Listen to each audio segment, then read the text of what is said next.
So in this video ay tuturo ko sa inyo kung paano mag-withdraw ng inyong profit sa inyong trading gamit ang XM broker natin. Alright? Hey guys, what's up? Nico Mendoza po, your lifestyle trader. And right now, dito po rin ako sa Thailand, sa Bangkok. At I'm waiting for my coffee, iced coffee here in Bruno and Mo. Ito na, tumunog na. Sige, wait, kunin ko lang ha.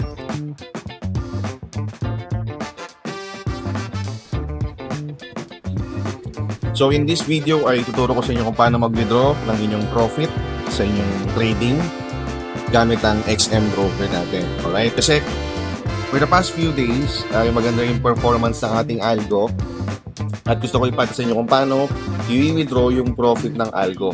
Okay? So kasi siyempre maraming mga nag-request na mga newbies, new user ng LPA Gold Algo, paano daw nila ma-withdraw yung kanilang profit. So papakita natin sa inyo ngayon.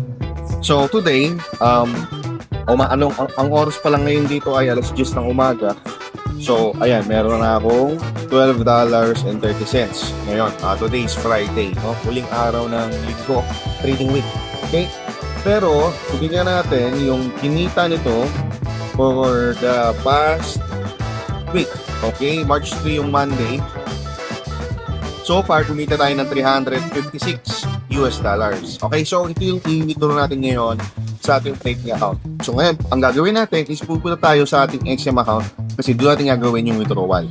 So ito guys, gusto ko lang i-share sa inyo, no? Additional security ng XM, no? Meron na tayong OTP bago ka maka-login. So for me, no, napaka-importante nito para mas masigurado natin na safe ang ating account.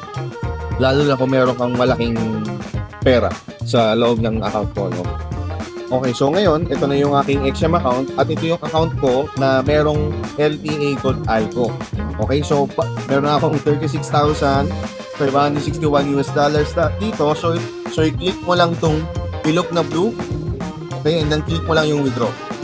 So pipiliin nating mode of withdrawal ngayon ay GCash.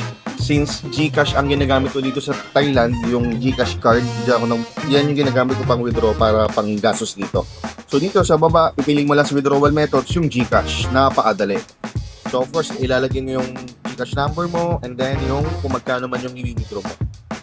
So for now, $400 na lang muna nga ang i-withdraw. Click mo lang ang i-declare and then click the request button.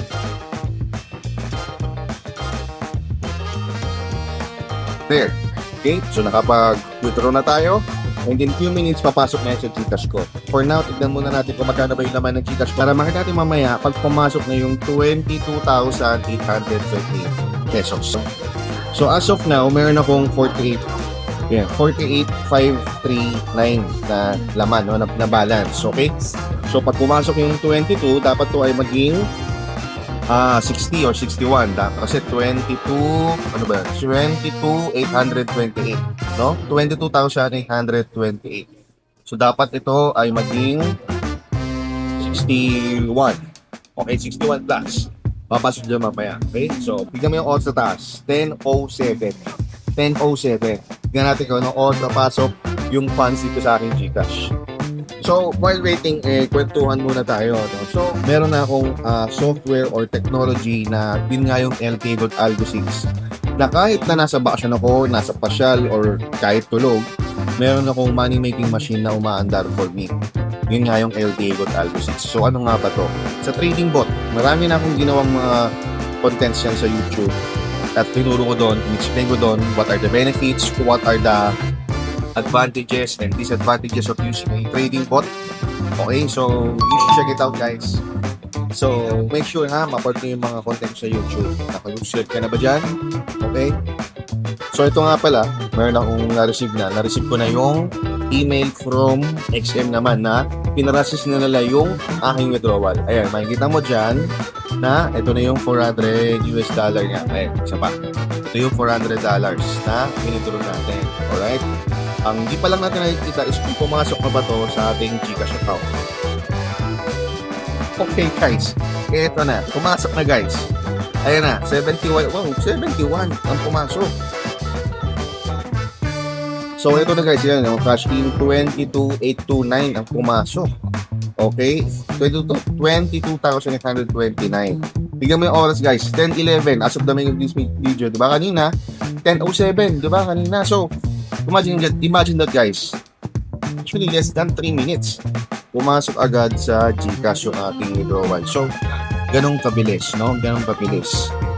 So, I hope napakita ko sa video na to yung napakagandang potential nitong ginagawa ko. No? So, you should do something like this, no? Hindi specifically na ganito, no? Pwede namang hindi ganito yung gawin mo. But, in your personal, you should have something na kikita ka pa din kahit na nasa passion ka or natutulog ka or kahit weekends, kahit wala ka sa trabaho. Dapat you have something na kikita ka pa din para magawa mo yung mga bagay na hindi mo nagagawa before. So kung simula nung nagawa ko yung LK Got Algo 6, doon ko na-experience yung freedom na wala ako before.